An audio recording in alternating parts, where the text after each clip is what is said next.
India गठबंधन जब बनाया जा रहा था, लंबी जद्दोजहद चली उसमें भी। नीतीश कुमार आए, फिर चले गए, जयंत चौधरी चले गए, झटके लगे और बड़ी मुश्किल से बन पाया। बहुत उतार चढ़ाव आए। आपका उसमें कोई रोल था क्या उसको बनवाने में, और आपने करीब से इसको देखा क्या, क्योंकि आपने समर्थन इस गठबंधन को दिया है?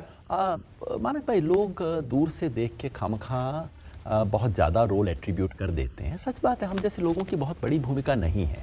राजनीति में खेल ये हो जाता है, भाई फला आदमी इसके पीछे चाणक्य हैं, ये हैं वो हैं, ऐसा कुछ है नहीं।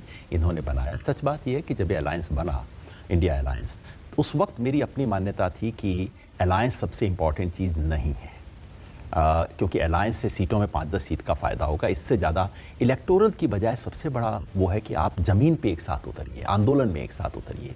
वैसा नहीं हो पाया, लेकिन नहीं, इंडिया अलायंस का आर्किटेक्ट होने के ऐसे कोई जो बातें हैं वो मेरे ख्याल से अच्छा ठीक है, ओके। पर आपको नेता तो अभी भी कहा जा सकता है ना, स्वराज इंडिया के नेता। उसी तरह अभी भी एक ऐसे नेता विपक्षी दल स्वराज इंडिया के, जिसने इंडिया गठबंधन को अपना समर्थन दिया, इंडिया गठबंधन के साथ मिलकर काम कर रहा है। बिल्कुल, एकदम सही है। मैं भारत जोड़ो अभियान का राष्ट्रीय कन्वीनर हूँ। भारत जोड़ो अभियान एक प्लेटफॉर्म है, स्वराज इंडिया भी उसमें है और सैकड़ों छोटे बड़े जन आंदोलन उसमें शामिल हैं। मोटी बात देखिए क्या है, सारी ऑपोजिशन पार्टियों की अपनी एक एनर्जी है, बीजेपी की अपनी एनर्जी है। बीजेपी जब चुनाव लड़ती है तो बीजेपी की अपनी एनर्जी के अलावा संघ परिवार की एनर्जी भी आती है। इंडिया कोएलिशन के पास ऐसी बाहर की कोई एनर्जी नहीं है। और हमारी समझ ये रही है कि इस देश में, इस देश के संविधान को बचाने की, लोकतंत्र को बचाने की बहुत बड़ी एनर्जी है जो किसी पार्टी के पास नहीं है। और तो आप वो ताकत बनने की कोशिश कर रहे हैं। हमारा बिल्कुल सयास उद्देश्य ये है कि हम इसके बाहर की ऊर्जा को जोड़ें, ताकि एक दीर्घकालिक शक्ति बन सके इस देश के लोकतंत्र को बचाने की।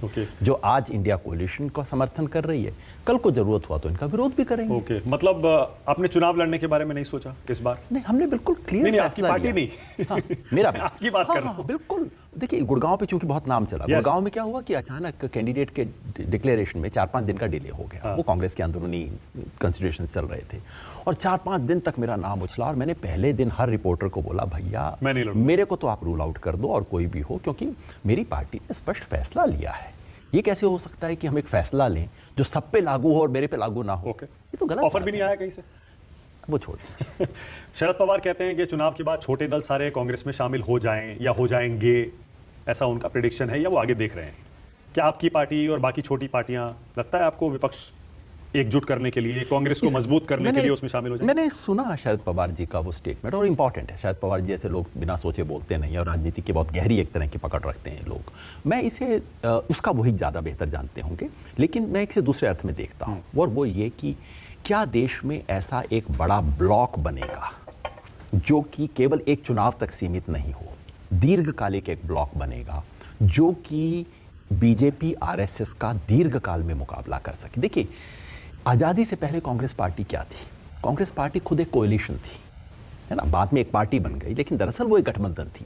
और मैं मजाक में कहा करता था एक पॉलिटिकल साइंटिस्ट के नाते कि देखो, इस देश में पहले 50 साल एक गठबंधन की सरकार थी। उस गठबंधन का नाम था इंडियन नेशनल कांग्रेस, है ना। अगर कांग्रेस वापस वैसी भूमिका में आती है, यानी कि कांग्रेस एक ऐसा गठबंधन बनती है, लेकिन फिर उसका मतलब होगा अलग अलग विचार वाले लोगों के लिए जगह रखना। उसका मतलब होगा कि कांग्रेस का एक वैचारिक विस्तार हो, एक वो सब हो।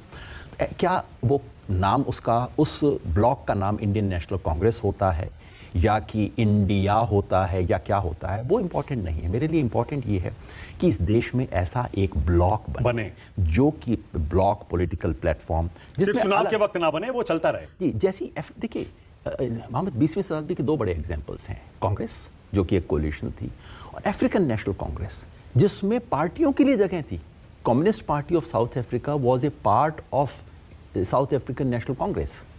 तो ऐसा बड़ा कोलिशन इस देश के स्वभाव में है, ऐसी चीज बनती है तो इसका निश्चित स्वागत किया जाना चाहिए। यानी आप भी, अगर आपके पास न्योता आता है कि आप अपनी पार्टी को, ऐसी चीज किसी न्योते से नहीं बनेगी, तमाम लोगों को जुड़ के इकट्ठा बनाना पड़ेगा। और मैं तो बिल्कुल इसका वोटरी हूं कि ऐसी चीज होनी चाहिए। ओके।